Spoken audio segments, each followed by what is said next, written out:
I don't remember where I was. The movie was made in 1975, so I was barely a year old. So I certainly did not see it when it came out, even though I had very young parents, and I'm quite sure they would have taken me to see something that they wanted to see. That happened all the time, but that did not happen with this one. I was too young.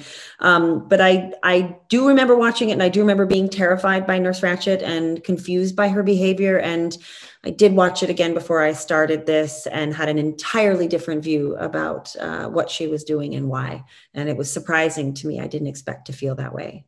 I felt that she was a very limited person. And I felt that she was limited by, what I mean by that is that she was a real product of her time, and that she, because she was a woman at that particular time, not challenging anything she had been taught. And I think mostly was sort of stymied by her adherence to the rules instead of treating them like human beings. She felt that the best way to manage them was for them to have strict guidance and rules, to give them a kind of structure. But in doing so, she missed all these moments where they were obviously so desperate for a different kind of human connection, and they weren't getting it. And that was part of the problem. So I felt for her in the sense that it was very clear that she wasn't equipped to think outside the box, and she did the best she could with what she knew.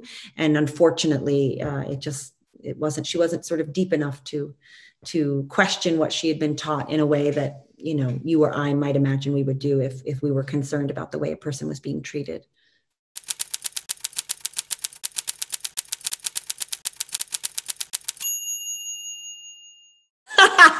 I like it. I like that. I like that comparison. Oh yeah, and I get to be Humphrey Bogart in that scenario, right? I like it.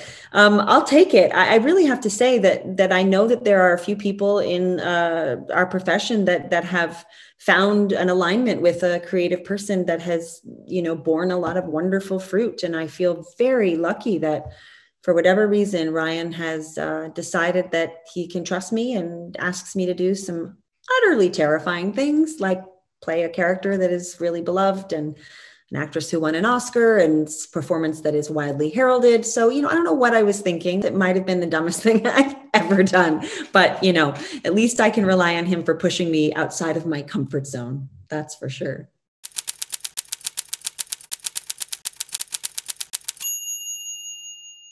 She's a magician.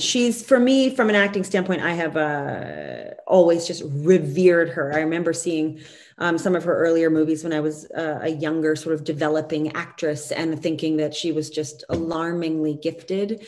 And so when Ryan called me and said, "So Judy Davis," I sent her the script, and I was like, "Just don't tell me if she says no, because I'll be heartbroken. But then don't tell me if she says yes, because I don't think I'll be able to do the scene with her." And then he called me and he said, "She said yes." And I basically hung up on him and then, held my breath until the first day we were shooting. And I was so nervous, and she was so lovely to me. And it's a little easier when you're playing adversaries, when you're very scared of someone, because that way I was able to hide behind the facade of my character and not, try not to pee my pants.